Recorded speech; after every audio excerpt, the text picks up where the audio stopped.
열흘 뒤에, 사흘 뒤에 다시 기준을 갖춰서 등록 신청해서 등록받아 수업을 할 수 있습니다. 찍기만 한 거지 미달은 결이 아닙니다.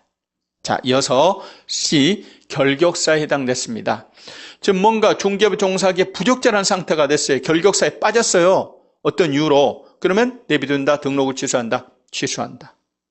이때는 취소했다고 찢었다는 요식행위로 인하여 3년간 가는 게 아니고 이때는 등록 취소 원인인 그 결격사유가 해소돼야 중개부 종사할 수 있어요. 다시 사망과 해상, 미달, 결격사유. 앞 글자를 따서 사미결이라고 할 겁니다. 사미결.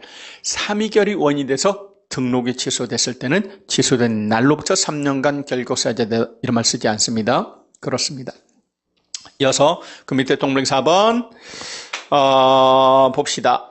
9번째, 업무정지 처분 기간 중에 폐업 신고한 자로서 업무정지 처분 기간 중에 얼마든지 폐업 자체는 가능하다고 그랬습니다. 업무정지 처분 기간 중에 폐업 신고한 자로서 그 업무정지 기간이 경과되지 아니한 자는 당연히 결격사유자입니다. 그렇죠? 업무정지 처분을 때렸다. 근데 폐업을 했다. 그리고 나서 다시 등록받았거나 딴 데 취직하면 안 되잖아요. 그 기간 동안에는 종사할 수 없도록 만들어야 되니까 그 잔여 기간이 경과되지 아니한 자는 결격사유자입니다. 이어서 10번째 보니까 이런 말이 있어요. 10번째, 법인이 업무정지 처분을 받으셨어요. 법인이 업무정지 처분을 받았습니다. 법인이 업무정지 예를 들어 4달을 받았다라고 해보겠습니다. 이 법인은 4달간은 업무를 못해요. 네? 이 법인은 4달간 업무를 못합니다. 그러다 보니까 어떤 경우가 발생하냐면 이 법인은 4달간 업무를 못해요. 그 업무를 못하니까 법인을 이끌어 나가고 책임을 져야 되는 법인의 무한책임 사원 임원이 무슨 짓을 하는 경우가 있냐면 그 법인을 그만둬버립니다. 예? 그만둬버려요. 그만둬버리고 딴 데가 취직하거나 또는 그만둬버리고 독립하여 개공사가 됩니다. 이건 말이 안 됩니다. 다시 법인이 업무정지 처분을 받았다. 그러면 그 기간 동안 업무를 못한다. 이때 법인을 이끌어 나가는 법인의 무한책임 사원 임원이 그만두고 그 기간 동안에 딴 데가 취직을 하거나 등록을 받아서 업을 합니다. 책임을 져야 되는 자가 이러면 안 되죠. 그래서 그 법인의 무한책임 사원 임원은 법인과 공동명체다. 그 법인의 업무정지 처분 기간 중에는 뭐다? 너는 결격사유자다. 설사 그만두더라도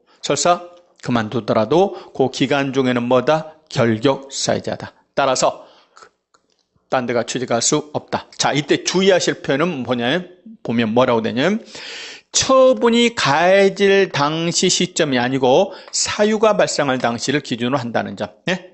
사유가 발생한 당시에 법인의 누구요? 무한책임 사원 임원이었던 자로서 그 법인 업무정지 기간 중에 있는 자는 결격사유자다 그 말입니다. 두 가지를 주의하실 것.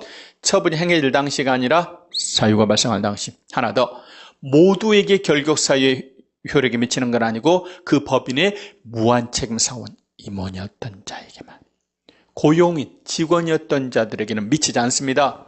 따라서 제가요 중개법인의 직원으로 들어갔는데 들어가자마자 업무정지 6개월 받았다. 그럼 저 6개월 동안 손가락만 빨 게 아니라 직원이었던 저는 그만두고 딴 데가 취직할 수 있다니까요. 독립해서 업자가 될 수도 있다 그 말입니다.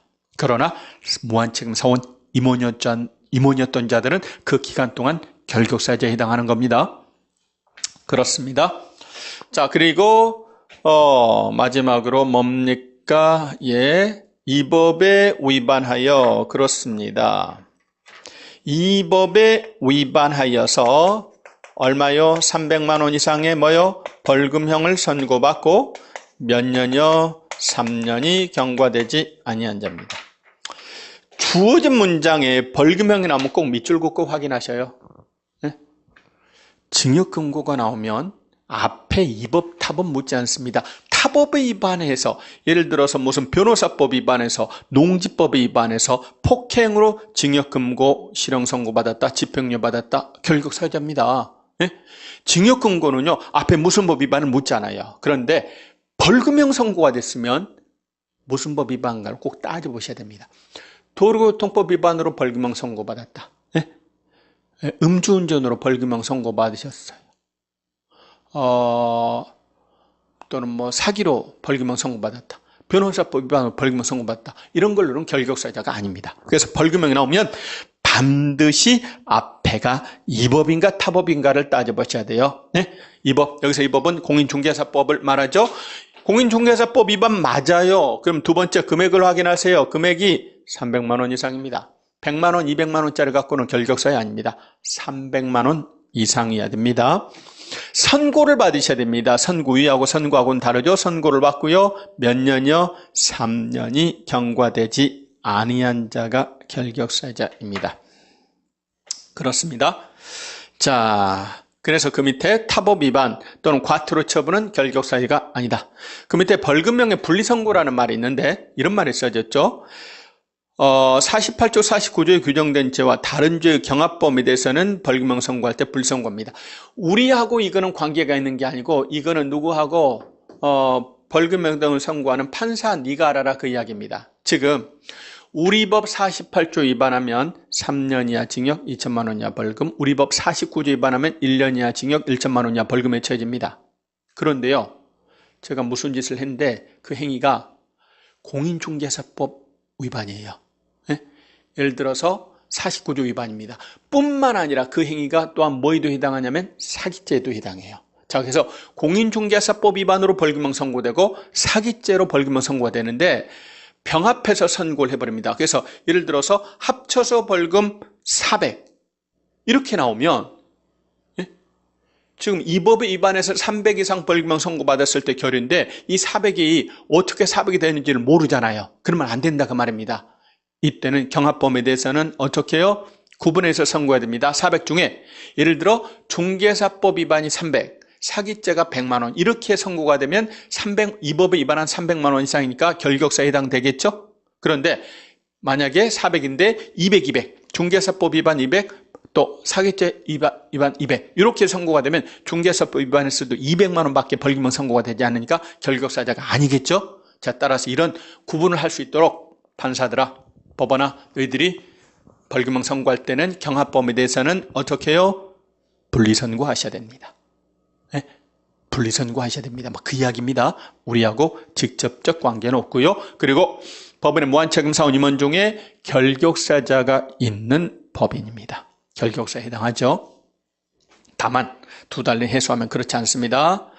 자, 그렇다면 결격사유와 결격사유자와 벗어나는 것들만 정리 한번 해보도록 하겠습니다. 미성년자 만 19세 달하지 아니한 자 벗어나는 방법은 없다. 세월이 가야 한다. 나이를 먹어야 한다. 혼인해도 소용없다. 동의가 있어도 소용없다. 한정치산자, 금치산자입니다. 벗어나는 방법은 없어요. 역시 법원의 법적 절차를 거치셔서 법원으로부터 취소 선고나 또는 종료 심판을 받으셔야 됩니다. 세월이 해결하지 않습니다. 법정들이 동의가 있다고 해서 중개부동산 할 수 없어요. 세 번째 파산자입니다. 뭐요? 복권을 받으셔야 됩니다. 네 번째, 금고 이상 실형의 선고받고 집행이 종료되거나 면제되고 3년이 경과되지 아니한 자입니다. 자, 구체적으로 만기 석방된 자, 그날부터 몇 년? 3년. 가석방된 자, 전형기 채우고 3년입니다. 또 면제가 됐어도 3년 지나야 됩니다. 대표적으로 특별 사면된 자, 특사 몇 년? 3년 지나야 됩니다. 자, 이어서 금고 이상형의 집행유예를 받으셨어요. 그리고 그 유예 기간 중에 있는 자는 결격사유자입니다.